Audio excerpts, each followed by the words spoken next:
He kept telling me it was just work, late nights, urgent calls, nothing to worry about. So I stopped reacting.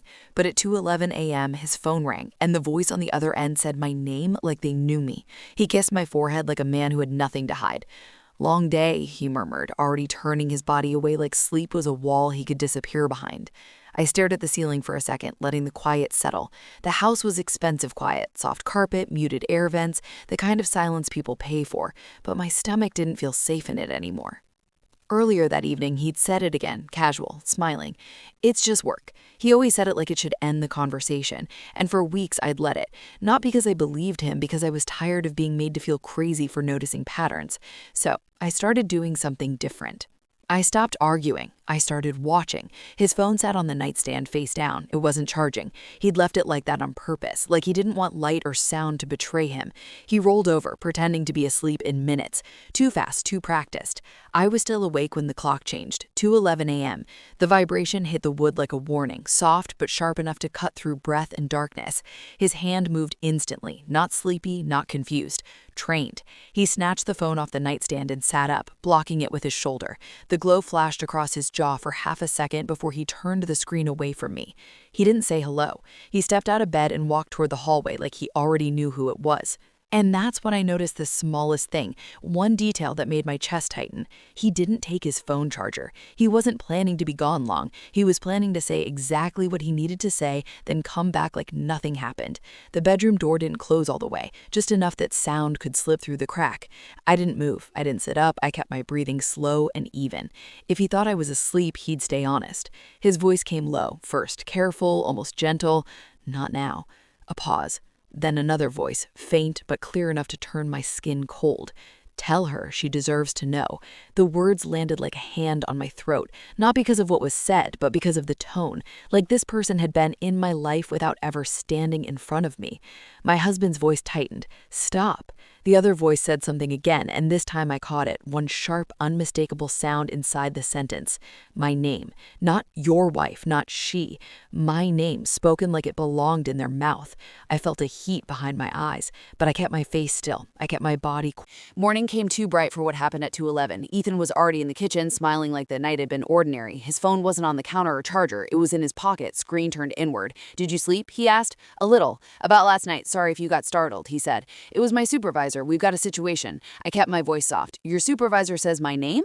His smile tightened. "Babe, you were half asleep. I heard it." He took a slow sip. "You're turning nothing into something." His phone buzzed once inside his pocket. His eyes flicked down. He stood. "Shower. I'll be quick." Water started. I opened my laptop and logged into our phone plan. I'd never used it before. Call history loaded. 2:11 a.m. Incoming 317. The number wasn't saved, but it wasn't new. I scrolled. 1:48 a.m., 12:06 a.m., 11:32 p.m. Different nights, same number. Last week, 3 calls in one night. I took screenshots and emailed them to myself with a boring subject line, receipt. The shower cut off. I shut the laptop and lifted my mug like I'd been sitting there the whole time. Ethan walked out, calm rebuilt. "Feel better?" "Yeah, I'm fine." He held out his hand. "Let me see your phone." "Why?" "So I know you're not texting someone about me," he said lightly. "Fair is fair." "It wasn't fair. It was control." "No," I said. His smile fell. "See, you're hiding something." Then he pulled out his phone, finally, and unlocked it with a longer passcode than I'd ever seen him use before. 6 digits now, new. He turned the screen toward me. Recent calls. By noon, Ethan had sent me 3 texts that all sounded like the same sentence in different clothes. Busy, meetings, love you. And not one of them addressed the only thing that mattered, Nora. I didn't chase him, I didn't accuse, I didn't give him the scene he expected. I went quiet, because quiet made room for patterns to show themselves. I logged back into our phone plan account and looked deeper than call history. Devices. There it was, a new device registered to our account 2 weeks ago. Ethan, iPhone primary, Ethan, iPad mini, new. We didn't own an iPad mini. My throat tightened, but my face stayed calm. I took a screenshot, then another. Under lines, I saw something that made my stomach drop. There were 2 numbers listed under Ethan's name. One I recognized, one I didn't. A second line, added quietly, paid from our shared card, hidden in plain sight. I stared at it until the numbers stopped looking like numbers and started looking like betrayal. I grabbed my coat and drove to the carrier store. Bright lights, smiling employees, the kind of place where people upgrade phones and pretend their lives are stable. A woman at the counter asked, "How can I help?" "I need to review the lines on my account," I said, steady. "There's one I don't recognize." She pulled it up, tapping with cheerful nails. Looks like an additional line was added recently. Who added it? I asked. She glanced at the screen. Authorized user, Ethan Carter. My chest tightened, but my voice didn't. And the number? She read it out. It matched the 2:11 a.m. caller. I nodded like I was confirming a shipping address, not watching my marriage split in half. Can I get a printout? I asked. Of course. Paper proof, time-stamped, uneditable.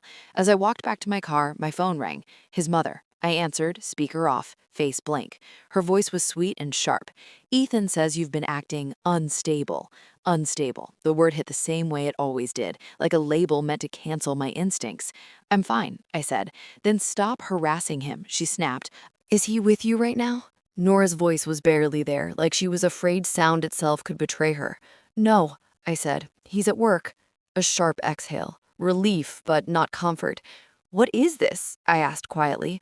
Why do you call him at 2:11 in the morning? Silence stretched. Then her voice returned, lower.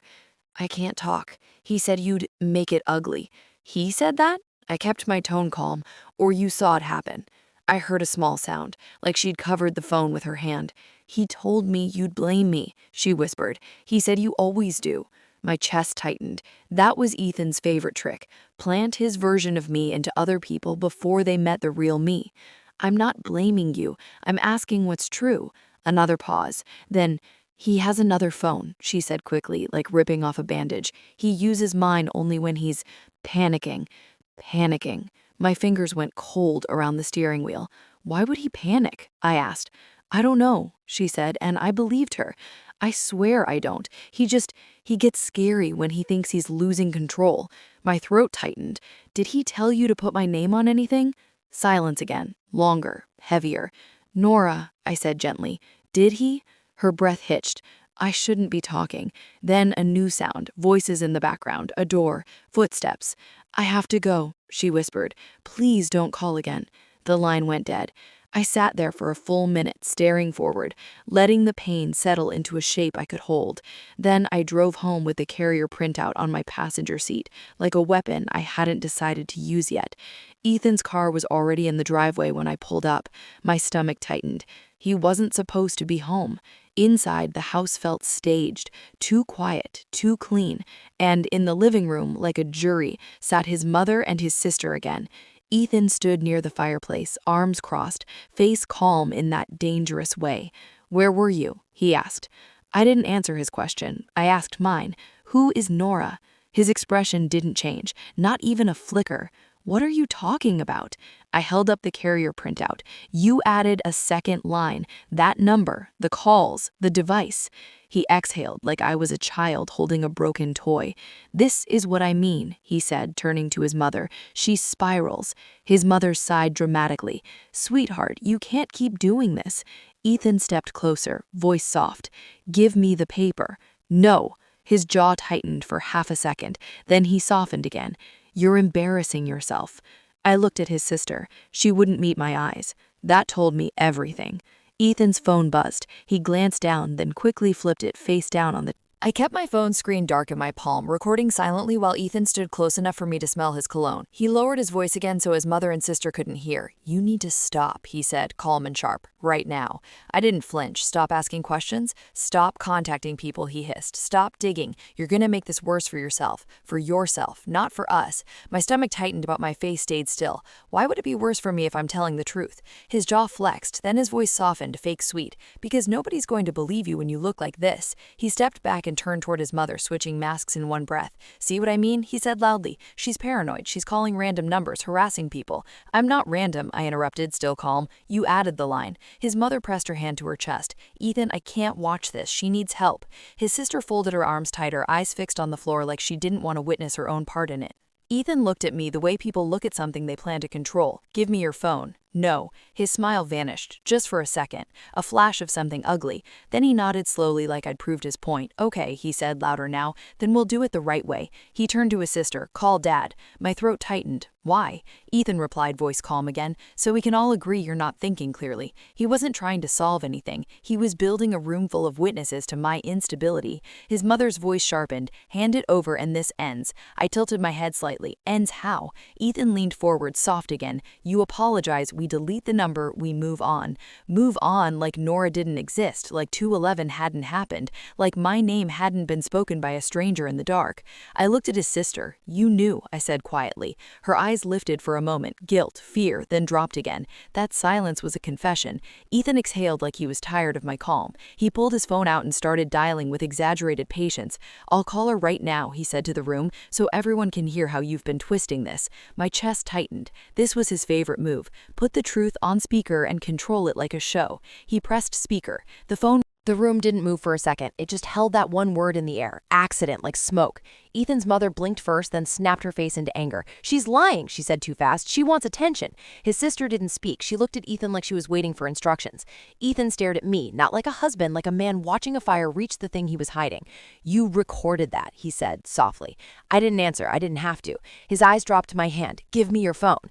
No. His jaw tightened. The mask slipped again, just a flash. Then he stepped closer, lowering his voice so only I could hear. If you play games with this, you'll regret it. I nodded once, calm. You already did something you regret. He reached for my wrist, not hard, careful, like he was trying to make force look like concern. I pulled my hand back and walked past him without running, straight to the hallway. My phone was still recording. I kept it recording.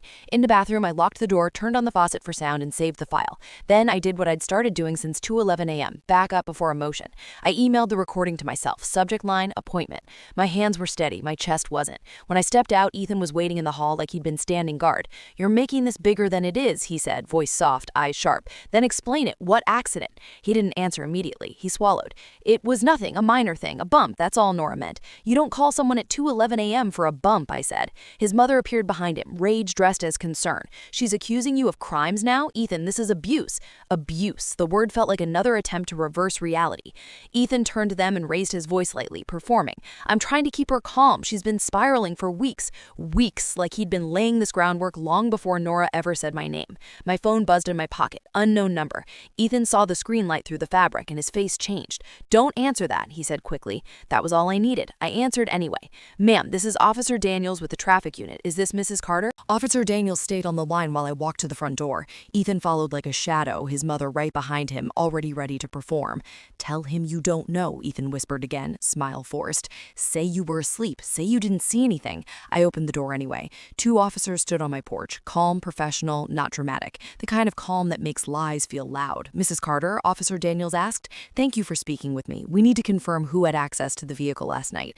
Ethan stepped forward too fast. Officer, this is a misunderstanding. My wife, she's been stressed. She confuses things. Confuses things, like my ears didn't work at 2:11 a.m. Officer Daniels looked past Ethan and met my eyes. Ma'am, were you driving at 2:06 a.m.? No, I said. Ethan's jaw tightened. His mother inhaled sharply like I'd attacked her. Officer Daniels nodded. Who was? Ethan smiled like he'd been waiting for this. We share the car, he said smoothly. Sometimes she takes it without telling me. My stomach went cold, not shock, just clarity. He wasn't defending himself. He was placing me near the wheel. I didn't argue. I reached into the folder on my kitchen counter, where I'd already placed the carrier printout and my screenshots like a quiet exit plan. I need to show you something, I said. Ethan's voice sharpened. No, we don't need to. I laid the carrier printout on the table. He added a second line to our account, the number that called at 2:11 a.m. He erased it from his phone this morning, but the phone plan records still show it. Officer Daniels' partner leaned in, eyes scanning the paper. This number, this is tied to your account? Yes, I said, added under his authorization. Ethan laughed too loud. This is insane. She's obsessed with a phone call. Officer Daniels didn't react to Ethan's performance. He asked me, do you have anything else? I took one slow breath and opened my voice memo list. Then I pressed play. Ethan's voice filled the room, low, controlled. You need to stop. You're going to make this worse for yourself. Then Nora